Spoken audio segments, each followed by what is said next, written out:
कीर्तन करून जगता येते का?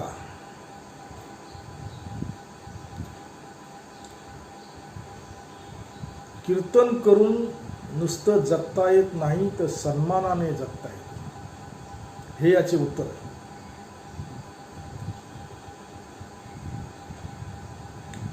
कीर्तनकारांची कुटुंबच्या कुटुंब या क्षेत्रामध्ये आहेत. एखादे कीर्तनकार कुटुंब असेल, त्याची पत्नी त्या कुटुंबात कीर्तन करते, मुलगा करतो, सून करते, नातवंड करतात. त्यांचे वडील सुद्धा कीर्तनकार असतात, म्हणजे आजोबा, पंजोबा, अशी परंपरा कीर्तनाच्या बाबतीत आहे.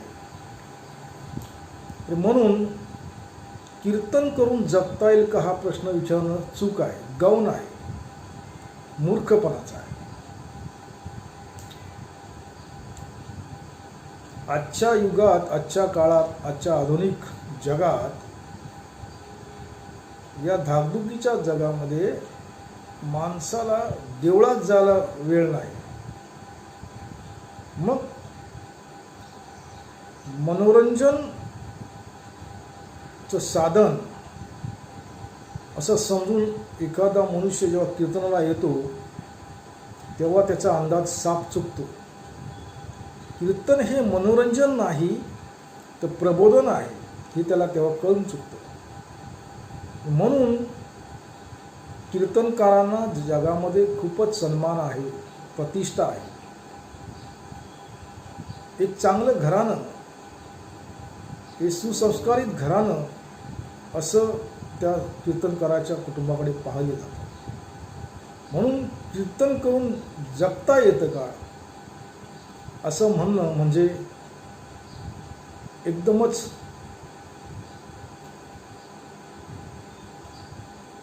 कमीपणाचं बोलणं आहे. विषय असा आहे की मग त्याच्या कुटुंबाने खायचं काय आणि करायचं काय. आताचं जे युग आहे ते डिजिटल युग आहे, कॉम्प्युटरचं युग आहे, मोबाईलचं युग आहे. आणि त्या युगामध्ये तुमच्या कीर्तनाचे व्हिडिओ अनेक साधनांमार्फत लोकांपर्यंत पोहोचतात. यूट्यूब आहे, मोबाईल आहे, किंवा इतर साधनं आहेत. हा झाला एक भाग. दुसरं असं आहे की अशा साधनामधून तुम्हाला जर प्रसिद्धी लाभली, प्रसिद्धी जर मिळाली, तुम्ही जर टी व्हीवरती आलात, तुमचं कीर्तन गाजलं, तुमच्या कीर्तनाची शैली जर लोकांना आवडली किंवा न आवडली, तरी लोक तुम्हाला कीर्तनाला बोलवतात. 2 पैसे कमी मिळतील तुम्हाला, पण कीर्तनातून तुम्हाला जगता येतं. कीर्तन करून तुम्हाला जगता येतं सन्मानाने. गरिबीत नाही, तर चांगल्या पद्धतीने तुम्हाला जगता येतं. आणि आजकाल कीर्तनकार होणं म्हणजेच करिअर घडवणं, असा नवा ट्रेंड, नवा कल येतो आहे. आणि त्या ट्रेंडला अनुसरून अनेक लोक या कीर्तनाकडे वळत आहेत. सुशिक्षित आहेत, अतिउच्च शिक्षित आहेत, विभूषित आहेत, चांगल्या घरातले आहेत, गरीब घराण्यातले आहेत, इंग्रजी बोलणारे आहेत, पंडित आहेत, अनेक लोक आहेत. म्हणून कीर्तन करून जगता येतं हे कोणीही सांगेल. सुरुवातीच्या काळामध्ये खडतर प्रसंग येऊ शकतात, नाही असं नाही. पण म्हणून एकदमच आपण कीर्तनावर अवलंबून राहावं उदरनिर्वाहासाठी, हे चूक आहे. तुम्ही इतर कामं करताच.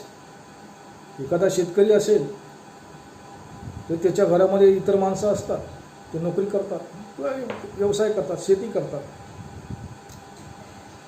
म्हणून तुमचा जर जम बसला कीर्तनामध्ये, तुम्हाला कीर्तन चांगलं जमायला लागलं तर तुम्हाला 100% म्हणजे 100% तुम्हाला या कीर्तनाच्या बळावरती जगता येतं. तुम्हाला दूरदूरच्या गावामधून किंवा राज्यामधून किंवा देशामधून सुद्धा कीर्तनासाठी तुम्हाला आमंत्रण येऊ शकतं. आता याच्यामध्ये तुमचं जे ज्ञान आहे, तुमची जी बुद्धी आहे ती तुम्हाला किती साथ देते आणि किती तुम्ही हुशार आहात यावर अवलंबून आहे. अव्वाच्या सव्वा बिदागी घेणं चूक आहे, पण हौसेला मोल नसतं.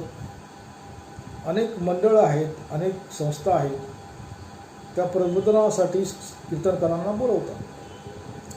गावातले छोटे मोठे कार्यक्रम असतात.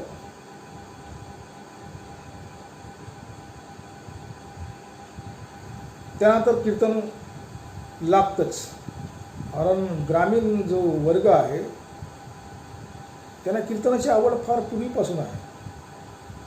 आणि तुमचं जर कीर्तन वेगळ्या विषयावरचं असेल तर लोकांना नक्कीच आवडेल.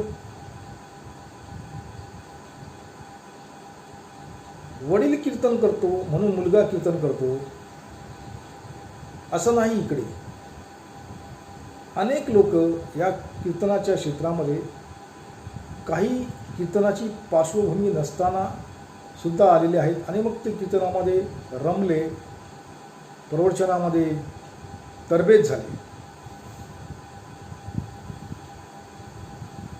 आणि मग त्यातून ते घडले. त्यांच्या सोबतीला मग इतर जण आले. असं खूप वेळा होतं. आणि कीर्तन हा स्वयंभू प्रकार आहे. तो शाश्वत आहे, निरंतर चिरंतर टिकणारा प्रकार आहे. कारण कीर्तनामध्ये कुठचाच विषय वर्ज्य नाही की तुम्ही त्या विषयावर बोलू शकत नाही. कोणत्याही विषयावर बोलू शकता. गंभीर विषय असेल, निखळ विनोदी विषय असेल, सामाजिक असेल, राजकीय असेल, सांस्कृतिक असेल, प्रापंचिक विषय असेल, तरी त्यावर तुम्ही बोलू शकता. कीर्तनामध्ये बोलणं आणि इतर ठिकाणी बोलणं हे एकदम वेगळं बोलणं आहे. पण कीर्तनामध्ये तुम्हाला तोडून मापून शब्द बोलावे लागतात. तुम्ही तुमच्या भाषेत बोला, तुम्ही तुमच्या शैलीत बोला, तुम्ही तुमच्या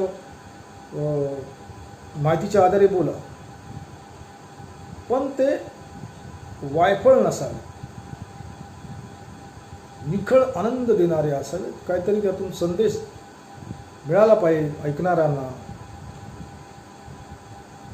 तर ते पुन्हा पुन्हा तुमच्या कीर्तनाला येतील, वाखाणणी करतील, वा वा कीर्तन छान झालं असं म्हणतील. एखादी स्त्री असेल, एखादी महिला असेल कीर्तन करणारी, तिचा आवाज खणखणीत असेल तर तिच्या कीर्तनाला सुद्धा लोक येतात. एवढी कीर्तनाची मुभा, एवढं कीर्तनाचं स्वातंत्र्य समाजात आहे.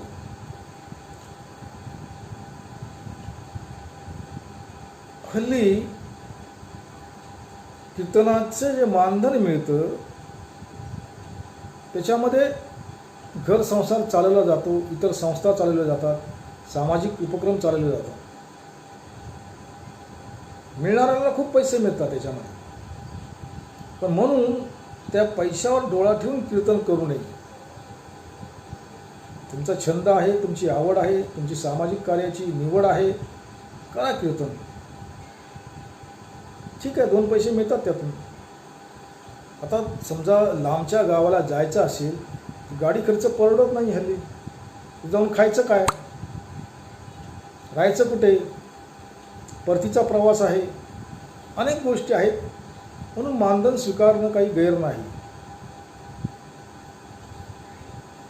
अनेक कीर्तनकार, प्रवचनकार त्यांची संस्था या मानधनावर चालवतात. मुलांना प्रशिक्षण देतात कीर्तनाचं, कीर्तन शिकवतात, कीर्तनाची शाळा घेतात आणि कीर्तनकार स्वतः कीर्तन शिकवणारी गुरुजी बनतात, सर बनतात. एवढं मोठं विशाल क्षेत्र या कीर्तनाच्या निमित्ताने निर्माण झालेलं आहे. आणि त्यातूनच अनेक नामवंत, कीर्तिवंत, श्रमवंत, विचारवंत कीर्तनकार घडतात. या कीर्तनाच्या निमित्ताने या जगाला कीर्तनरूपी विचार देणारी एक पिढी मिळालेली आहे. आणि ती पिढी तो वारसा नीटपणे चालवत आहे, यात मात्र शंका नाही. तर काही लोक असतात जिथं एक बाजू दोन बाजू अशा असतात. बाजू चांगलं वाईट सगळ्या ठिकाणी आहे. अपवादात्मक गोष्टी असतात. काही लोक अव्वाच्या सव्वा बिदागी घेतात, पण ते देणारी जी मंडळी आहे ते देतात कारण त्यांना परवडतं, कारण त्या कीर्तनकाराची क्रेज असते, त्या कीर्तनकाराचा दबदबा असतो, म्हणून लोक त्याला एवढे पैसे देतात. कारण त्यांना त्यांचे जे विचार आहेत ते मौल्यवान वाटतात, म्हणून ते ऐकण्यासाठी गर्दी होते. दूर दूरवरून लोक येतात, ट्रक भरून लोक येतात, गाड्या करून लोक येतात, आपला वेळ देतात आणि समाधानाने आणि आनंदाने घरी जातात. हे जे विचारधन आहे कीर्तनाचे ते अनेक लोकांना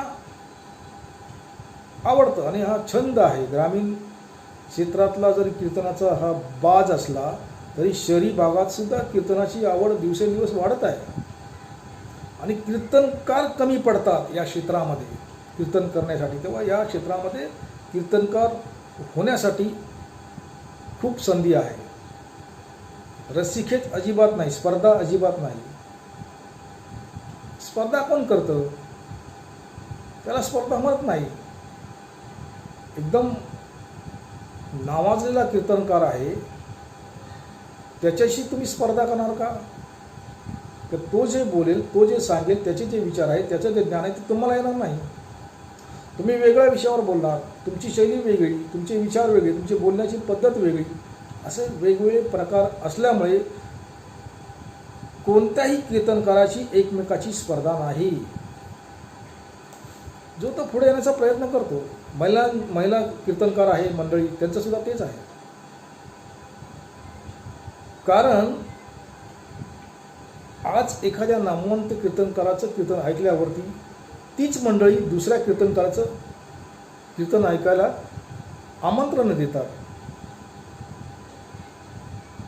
एका कीर्तनकाराने त्यांचं समाधान होत नाही, पण समाजातील विविध जे विचारवंत आहेत, कीर्तनाच्या रूपाने जे विचार सांगतात, त्यांच्याकडे लोक आदराने पाहतात. आणि जो आदर आहे हा दिवसेंदिवस वाढत चाललेला आहे. बघा ना, अतिशय कमी वयातले कीर्तनकार मुलं मुली काय छान पद्धतीने कीर्तन सांगतात. मग तुमचा मुलगा जर उत्तम डान्सर होत नसेल, जर उत्तम खेळाडू होत नसेल, पण तो जर उत्तम कीर्तनकार होणार असेल,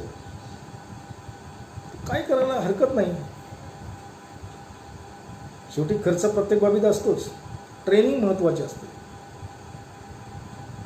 कीर्तनकाराची ट्रेनिंग घेतल्यानंतर एखादी व्यक्ती मोठी कीर्तनकार घडते आणि एखादी व्यक्ती साधी कीर्तनकार घडते. या दोन बाजू आहेत. ते ज्याच्या त्याच्या ज्ञानावर आणि आकलन करण्याच्या शक्तीवर आणि सांगण्याच्या पद्धतीवर अवलंबून आहे.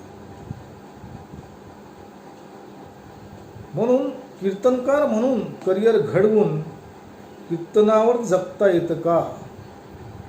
याचं उत्तर हेच आहे की कीर्तनकार म्हणून जगा. मात्र त्याआधी तुम्ही शिक्षण घ्या. तुमचं प्राथमिक शिक्षण असेल, उच्च शिक्षण असेल, ते पूर्ण करा. सोबत कीर्तन चालू ठेवा. तुम्हाला यश मिळणारच मिळणार.